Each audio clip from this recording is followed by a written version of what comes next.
Okay, I know it's day 3 and I know it's lunchtime, so I'm very glad that y'all are all here with me. Can we pull my presentation up so we can get started? All right, cool. So I'm not shooting anything on stage today, which is awesome because I wanted to talk to you guys about lenses and storytelling. But before we jump into it, this is my contact information. My Instagram, because apparently none of us carry business cards anymore. We just tell people what our Instagrams are these days, right? But if you'd like to find me on the web, that's there too. My education, up there too. If you ever have any questions about anything that I'm talking about, like ever, you can always contact me. I don't ever want to be the person who gets up on a stage and like talks for a while and then disappears and you can never find me again.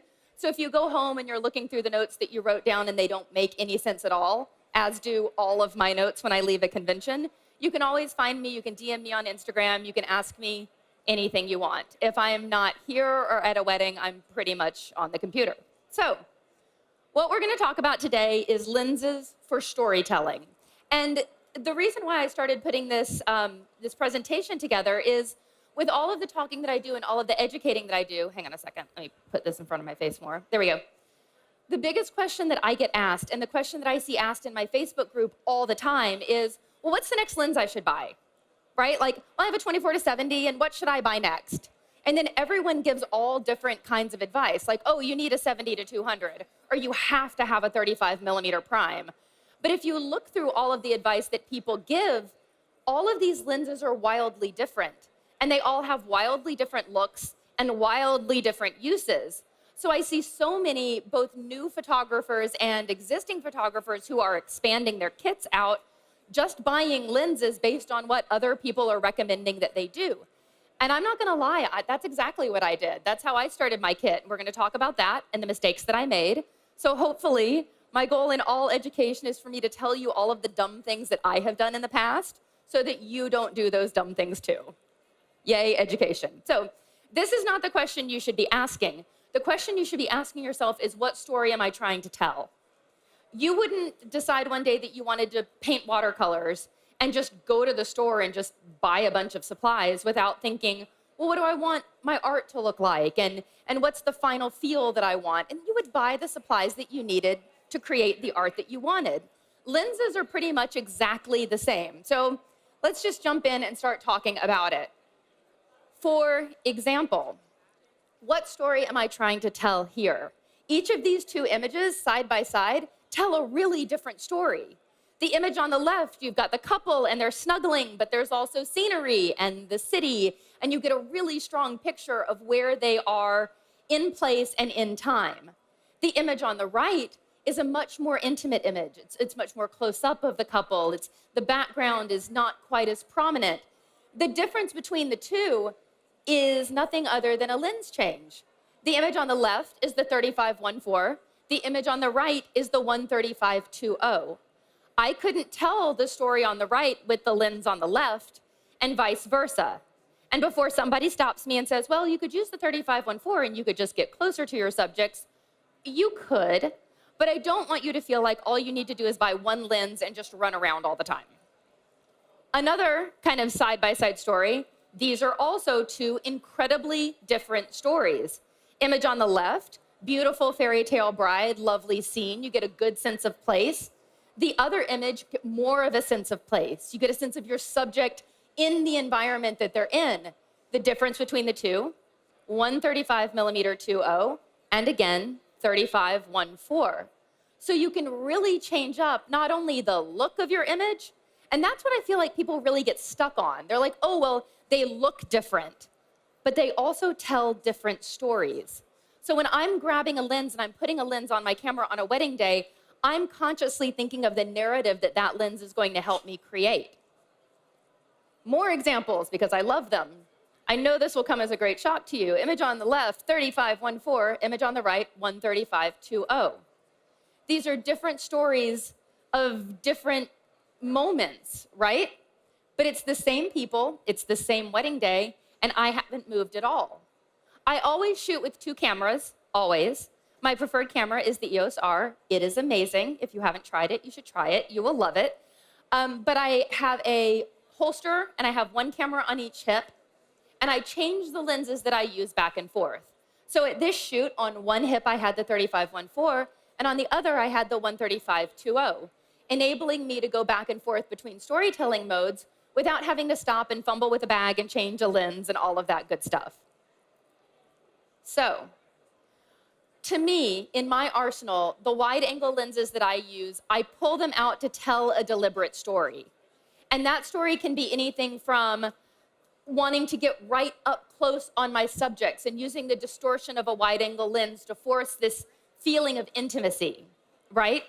It also could be because I want to stay back from my subject and have that compression of subject to foreground and subject to background with that wide-angle perspective make them look small in a really vast scene.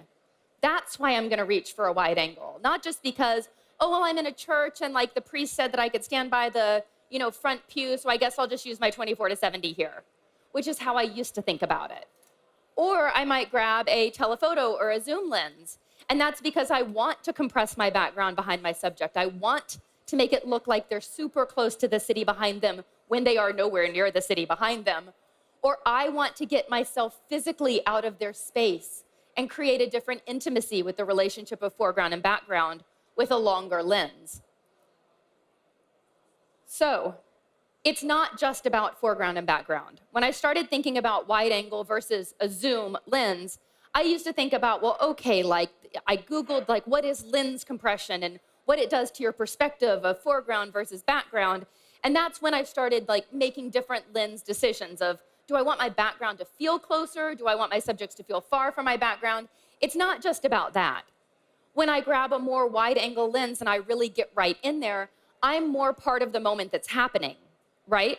And as I'm part of the moment that's happening, there's a very unique perspective with the lens chosen and the angle chosen and my proximity to my subject versus being a step removed with a longer lens. With that, again, foreground, background perspective of a longer lens and that lens compression, I'm either a part of the scene or I am a sort of stepped back observer. And being part of the scene tells one story, and being a stepped back observer tells another. So in my head, and it's kind of what I want you guys to start thinking too, is when I'm looking for missing pieces in my lens arsenal, what stories am I trying to tell that I can't tell with the gear that I have right now? So that's a lot of talk, but let's talk about my lens progression and how I got to where I am right now. I am going into my 20th wedding season, and I started don't look at me like that. My friend in the background was like, oh, you are old, which, yes, I am getting older. It's a not bad thing. It just means my back starts hurting way earlier in the day than it used to, but it's fine. So my lens progression, when I started my business, the first thing that I did was I created a kit that was a bag of lenses that everybody told me to buy, right? You go on the internet and you say, I want to be a wedding photographer. What lenses do I need, right? And they're like, okay, well, this is what you need. You're going to need a 24-70, and you're going to need a 70-200, and then you'll probably like need a macro, and then you'll be fine. And I was like, okay. So I went and bought those lenses and started my business, and everything was great, sort of. But I found myself constantly was never really zooming quite right. And I was never really in the right place. And it wasn't because my lenses were wrong. It was because my evolution as a storyteller hadn't really gotten to where it needed to be. I didn't have a style yet. And the lenses that I were using were generic, and they're wonderful. I'm not saying a 24-70 and a 70-200 is not a comprehensive kit, because it is. But I just wasn't evolved enough as an artist to be able to use those tools to create anything that had my stamp on it, if that makes sense. So time goes by. I'm the zoom minimalist with the 24-70 and 70-200. This is what I've got. And then I listened to a bunch of other people on the internet about what else to buy. And I thought, okay, I'm going to become a prime minimalist, right? I'm going to be super zen, because a bunch of people shamed me and told me that if I had a wide angle lens, or if I had zoom lenses and I stood in one place and I zoomed, I was a lazy photographer. Have you ever heard that? I don't get it, but cool. And so I thought, okay, I don't want to be a lazy photographer. I hustle. I have the ability to hustle. This prime minimalist thing is what I need to be. So I got a 35, and I got an 85, and I started leaving my 24 to 70 at home, and I started leaving my 70 to 200 at home. People out there are looking at me like I'm crazy. It is true. But I shot everything with a 35 and an 85. And then I realized that I was starting to get better at telling stories, but I was really limited in my perspective. And yes, I could walk closer or I could walk further away, but if I'm only seeing life through a 35 and an 85, I'm limiting myself in a completely different way, which is also not good. So stop doing that. And now the lenses that I have in my bag help me tell the stories the way that I want to tell them, exactly as I want to tell them. So I'm going to take you through what I have in my bag now and why, in order of importance, which was kind of like ranking my children in order of importance. But I did it. I persevered. And I'm going to tell you what I've got and what I use and why. And hopefully this will help you if you're sort of on the fence of like, what's my next lens? Where should I go? I'm going to walk you through these lenses and I'm going to give you alternatives to them. So let us get started. This is what I have. Building my bag. Number one, I'm carrying a combination of RF lenses and lenses that I've had for quite a while. So when you see RF in front of them, you know it's the lens that I bought that goes on my EOS R. I don't need an adapter to make it work.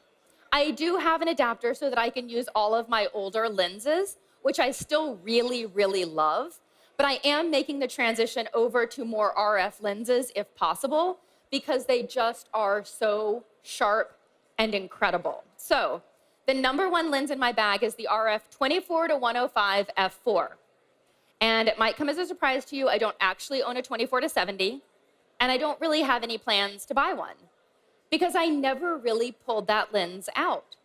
I use the 24 to 105 at every single wedding, at almost every single shoot that I do. Every single theater job is shot with a 24 to 105. And I'm gonna go through, we're gonna step back, I'm gonna take you through the lenses and show you examples. But the 24 to 105, number one, most important. Number two, the RF 8512. And I'm trying to not like make noises or like do little dances when I talk about some of these lenses, but they're real good. I had an older 8512, it was amazing. I mostly kept it in my studio. And then I got to try the new 8512, and I could not get my credit card out of my bag quite fast enough in a very awkward way. If you have not had a chance to play with the RF 8512, I highly recommend seeing if they've got one that you can just check out a little bit. It is now one of the fastest lenses that I own. It is an extraordinary lens. So that is my number two. Number three is my RF 5012. I never used to be a 50 millimeter photographer, never. But it's funny, like, I want you to consider on your evolution of kind of your journey of your bag, you can change your mind sometimes, right? Like forever and ever and ever, the 85 was my favorite lens. 8514 all day, all night, all the time. And I never really used a 50, and then I picked up a 50. And in my evolution as a photographer, now I'm using it more and more and more. So don't feel bad if you start favoring one over another and vice versa. It doesn't mean that you haven't found your way. It just means you're evolving as an artist, seriously. But if you haven't used something for like 2 years, you should maybe sell it. Just a thought. All right, more lenses that I have because I'm ridiculous. The 135-2.0, which I use with an adapter. The 100 millimeter macro, which I also use with my adapter. My RF 35-1.8, which does have macro capabilities. I don't normally use it for macro capabilities. I use it just as a 35. It's a wonderful, incredibly inexpensive, very, very light lens. And I have started reaching for my RF 35-1.8 over my older 35-1.4 with the adapter because it is so fast and so light and so easy. And to close it out, because I'm ridiculous and I have a really big bag and need to fill it with things, the 70-200 f4. I don't have a 70-200 2.8. And we're going to talk about why. We can get back to that, I promise. The 28-1.8 and the 20 millimeter 2.8 that I think I actually bought from you. I did. I'm going to replace that 20 millimeter with the newer 16-35, or the 15-35, I think. But I've been using that 20 for a really long time. It's kind of a specialty lens. And let's just talk about these lenses. Let's jump right into it. So the 24 to 105 1.4, It is a hands down super versatile lens that I use all day long. It hangs out on one of my camera bodies an awful lot. If I have a second photographer, that's a lens that they tend to use an awful lot. By the time I make it to the ceremony part of the day, it is firmly on one camera and it stays there for the rest of the night. So why do I love this so much? I use it for almost everything. So this was an elopement. This is the coldest I've ever been in my entire life at a shoot ever. It was in the high teens, low 20s, and pouring rain. And the clients eloped to New York. And we had 4 hours to go take pictures around the city in the rain with nowhere to go inside. Highly do not recommend. But it ended up being really, really fun because they were game for anything. So we went down on the subway platform and the trains were going by. And with a little off-camera flash, I wanted to get a really good image of the trains zipping by. And most of these images, you can find them on my Instagram. You're looking at them on TV screens. They're about a stop and a half overexposed. It's just the nature of how that works. So if you ever want to see any of these later, they're generally on my site or on my Instagram. But the 24-105 in a portrait scenario like this gives me a really versatile range to work within. And I'm almost always shooting my portraits of a couple at f4. I don't often shoot my portraits of a couple at 1.2 or 1.4 unless I'm going for a super specific look where I'm highlighting just kind of one versus the other person. Most of the time they are shot around about f4, nothing other than f2 to f4 in that range. So it ends up being a really great lens for things like this. I reach for it an awful lot when I'm doing off-camera flash portraits. For those of you who have ever been to New York, this is Bethesda Terrace in the rain. I, for once in my life, did not have to Photoshop out a single person because it was about 18 degrees and pouring rain. But it gave me a really good wide-angle perspective without distortion that let me show the scene, it let me show the couple in the scene, and then with a little off-camera flash from behind them, let it really highlight the rain coming behind them.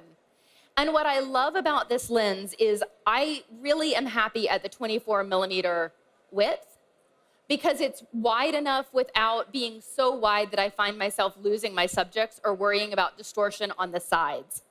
But I could also zoom right into 105 and have a really good zoom perspective of the same portrait without having to change an awful lot. I use it for family and wedding party pictures. Not all are as fantastic as this wedding party. They were pretty fantastic. My dream is just all theater people all the time. And every single person in this wedding is Broadway adjacent in one way or another. They were fantastic. But the 24-105 is my go-to for family and wedding party formal images because, again, it's super versatile. I can go wider, and I can get a full-length picture of everybody, and without moving my feet or having to change a lens, I can zoom in on them and get a waist up. So that's what I try to do kind of with every family or bridal party formal is wide angle, closer up, so they get two perspectives. And I use it for a little bit of everything. First dances, nighttime portraits, portraits of brides on stairs, which somehow inadvertently has become like my thing in the past year. A picture on the far right, if I choose to jam myself in a glacier so hard in Iceland that I get stuck and someone has to get me out, 24-105. Great lens for that. If I'm riding the subway with my clients, if I'm behind them while they're toasting, it is just super versatile. To me, it's wide enough, and it's long enough, and it's all in one lens. Alternatives to that. If you try the 24-105, and it's kind of your jam, but it's not really, 24-70 2.8 might be where you want to live. That might be your preferred zoom range, and you might really want 2.8 instead of 4.0. I choose to enjoy 4.0. That's where I like to be. But if you're trying with these lenses and you're like, you know what, I really just wish this was an f2.8 lens, you've got the 24-70 2.8 as an option, or there are a ton of primes in this range of 24-105 that you could use if primes help you tell the story that you want to tell more. So my second favorite lens is the 85-1.2, and I wrote here clarity of purpose because if I'm putting that 85 on my camera, I'm shooting that thing at 1.2. Why would I put an 85 1.2 on my camera and shoot it at f4 when I could just pull up my other camera that has the 24 to 105 f4 and shoot it around about 85 at f4? So if I'm pulling out an 85 1.2 or an 85 1.4, it's with the purpose of shooting it at 1.2 or 1.4. And when I pull that lens out, it's because I either want to eliminate my background entirely, or I want to focus on one thing and only one thing. So examples, detail shots. I feel like when you think of detail shots, you automatically think of the macro, but more and more I think of longer lenses for detail shots. If I like them for other things, a detail shot is really just an environmental portrait of a thing. So why would I not treat it in the same way that I would treat a portrait of a person? So this is with the 85 1.2. 85 1.2 with lots of other details. And if you look at all of these images, there is one point that's super sharp in focus and everything else just melts away. And part of that is the power of that 85 millimeter focal length. I love the compression of the lens at that length. But the 85 1.2 at 1.2, focusing as quickly as it does, being at 1.2, gives you a really beautiful relationship of your focal point and your background. I'll use it for portraits, again, for details. And the image in the middle, which again, a little hot, but as you do, the thing that's in focus on that image is her eye that is closest to the camera. Everything else is in varying degrees of melting into out of focus in the background, while still giving that compression at 85 millimeters. So you've got the length of the lens, you've got 1.2, those together tell a unique story. And when I pull that lens out, it's because I want to tell that story. Hopefully this is, some of you are nodding, so you're not too hungry and I'm not losing anybody too quickly. Alternatives to the 85 1.2, if that's not your lens, or if it's maybe your lens but not really, you can, get kind of close to that with the 24 to 70 2.8. You could be at 70, that's closest. You get an 85 in the middle of a 24 to 105, or you could use the 85 1.4 or a 1.8. I used the 85 1.4 for years and years and years. It was an amazing lens. It is an amazing lens. And it's just an incredibly useful tool. These were all shot with the 85 1.4. So as you can see, it's a very similar final look to the 1.2. And when you're looking at something like an 85 1.8 versus a 1.4 versus a 1.2, you're going to see a price difference between all of these lenses.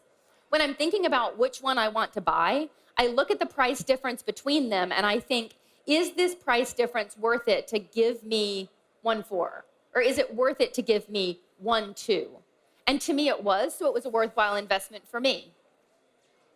Food for thought. It is also an incredibly, incredibly, incredibly good lens for nighttime weddings when you can't really throw up a whole lot of extra light. In an ideal world, it's fantastic when you can put a video light or a flash or something to help light up a nighttime wedding. But if you don't have that ability, or if the quality of the existing light is really nice, it's nice to be able to use an 85 1.2 at 1.2. It helps me keep my ISO a little bit lower, bringing in that ambient light in a way that makes it look much brighter than it actually is. I also use it for details at receptions, cakes. It's a much more versatile lens than I feel like a lot of people give it credit for. You look at an 85 and you think, oh, okay, portrait lens. But for me, it's sort of an everyday type of lens. All right, 50 millimeter 1.2 is rapidly working its way up the charts of my favorite lens, maybe of all time. And I feel really guilty and conflicted about this because the 135 2.0 for my whole career was my favorite lens ever. And this one is gaining on it so fast that I feel like I'm cheating. Gear is personal, kind of have to admit that it is. So I feel a little guilty. But this is hands down the best lens that I have put on any camera ever in probably the past decade. Do any of you own it? It's great, right? Everyone's like, yes, yes it is.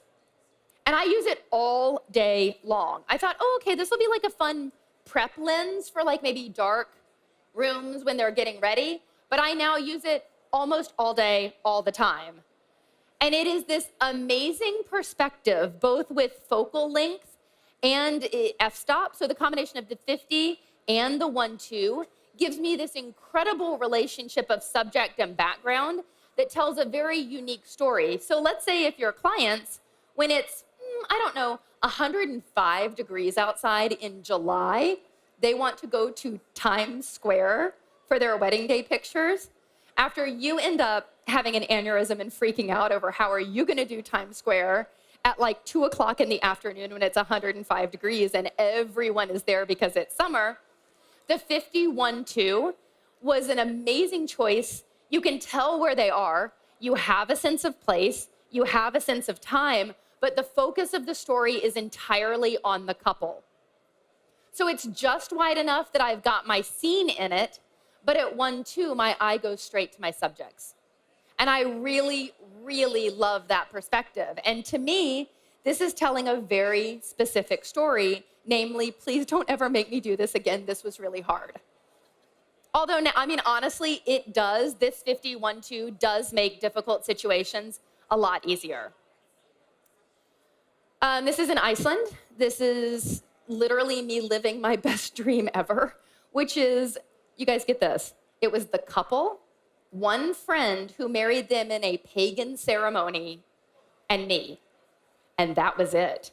For 2 days in Iceland, and they said, we'll do whatever you want. And it was one of those like weird career fever dreams that I kept thinking I was gonna wake up from because this is way too good to have actually happen, but it was real. So I'm chasing the high of this Iceland wedding every day of my life now. But they wanted to take pictures at some really beautiful, easily identifiable Icelandic locations. And I wanted them to have unique images that not all of my other clients were having. So the perspective of the 51.2 at 1.2 was an amazing choice to show off these incredible scenic areas, but also really let me show off my clients as well. Iceland features very prominently in many of these. But for example, this image on the top left, that's the Oculus in New York, the weird building that looks like the back of a dragon. It's kind of awesome. I'm able to show the width and breadth of the space while focusing on my subjects. Same thing with the top right. They're getting married in a gazebo in Central Park, and there are a million people behind them. I easily get a sense of time and place without my background being distracting. Rockefeller Center Christmas tree in New York. They wanted a picture with the Rockefeller tree in it, which is undoubtedly the most crowded location in the city ever, in between Thanksgiving and Christmas. And this was the day that it was raining. But having that ability to go to 1.2 while being at 50 millimeters let me both isolate them and show the background. And I use it for everything, for reception shots, for people coming down aisles, for brides kissing granddads, portraits, ceremonies. I will use it with high-speed sync and off-camera flash, and it's a dream. And alternatives, if a 50 is not your jam, you do have the zooms, the 24 to 70, the 24 to 105. That does have a 50 millimeter smack bang in the middle. The 135-2.0 is my favorite portrait lens because it is just long enough that I get this really beautiful foreground-background relationship. And at f2, when I'm this far away from my subjects, they can be somewhat on the same focal plane, and they're pretty much both going to be in focus. And it has been my favorite lens for a really, really, really long time. Wonderful length, wonderful compression, wonderful depth of field at 2.0. When I get to the portrait part of the day, it is hands down always on my camera. And if the room is long enough, I will use it during getting ready. I use it during ceremonies. Reception detail shots. The 135-2.0 at 2.0 does this incredible compression of a long table.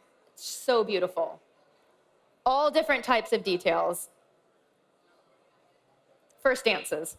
Alternatives, again, we hang out in this zoom range, 24 to 105, gets you kind of close.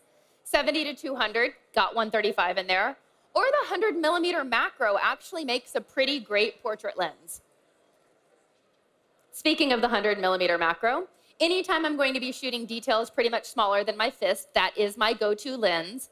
I've never tried extension tubes or anything like that. I always knew that the 100 mm length was where I wanted to hang out. So that is my preferred focal length, and I use it for all of my macro photography. I use it for rings, and more rings, and jewelry, and rings. The alternatives are extension tubes, and no other basic lenses really work unless it's a lens like the RF3518 that has macro capabilities built into it, right? But otherwise, a tried and true macro lens is where I go when I'm shooting small details.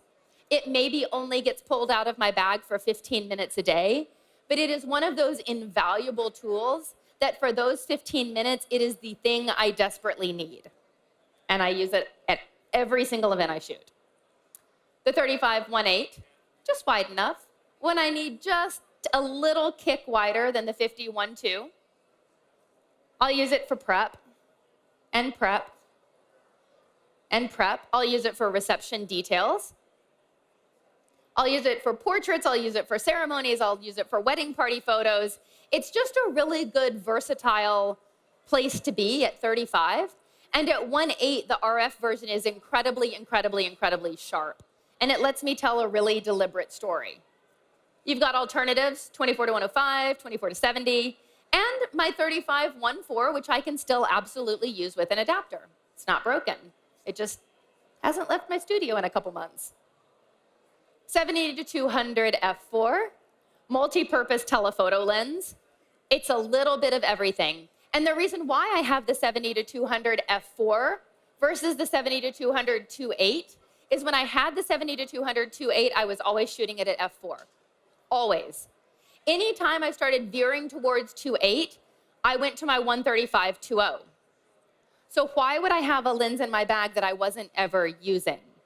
So I got rid of my 70-200 2.8. I picked up the 70-200 f4, and it fit a need that I had exactly.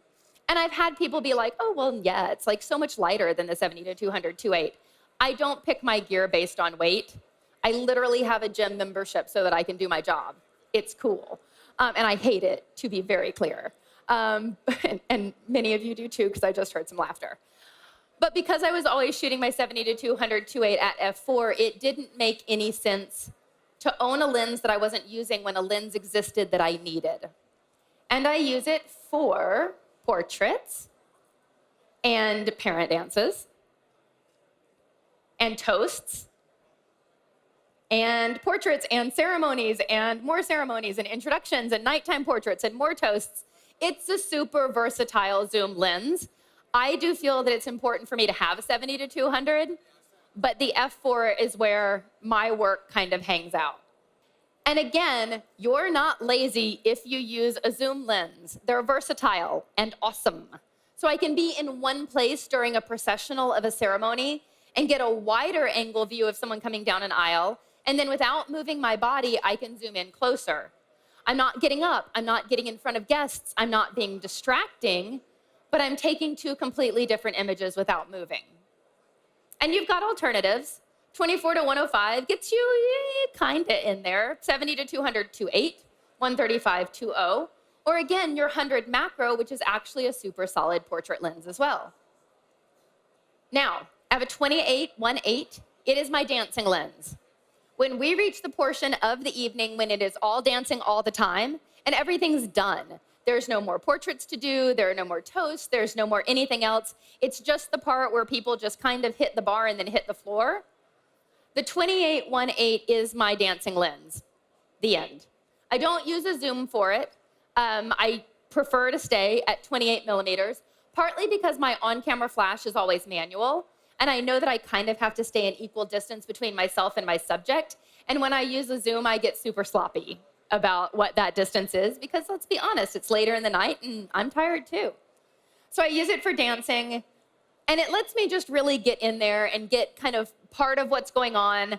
I will shove my body out on the dance floor. I have no shame whatsoever. But you've got a bunch of different alternatives. If a prime is not your place to be, 24-105, great dancing lens, 24-70. Sometimes if a dance floor is super big and there's not a lot of people on it, I'll use my 35 for dancing, because the 28 sometimes emphasizes how empty the dance floor is. and a 35 is a better choice, or a 16 to 35, that kind of range is a good place to live for dancing also. I also have a 20 millimeter 2.8, which is a rare sort of oldie of a lens, but it's very crucial for me because there are certain parts of the day that I might need to be super, super wide. And yes, I am thinking of adding the new wide zoom for the RF. That's probably going to be my next kind of RF lens decision. But for now, I only pull that 20 millimeter out maybe once in a couple of weddings.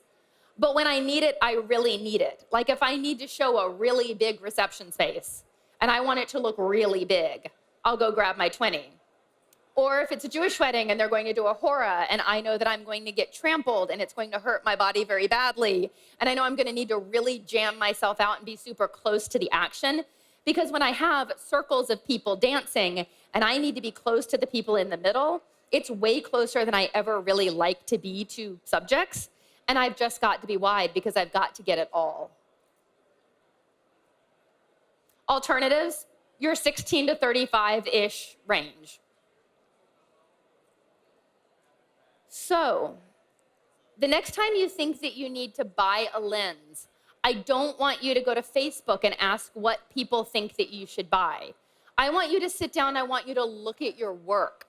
Look at the lenses that you have, and look at the ones you're using and you're not using, and then look at the images you're making and think, what story am I trying to tell and how can I tell it better?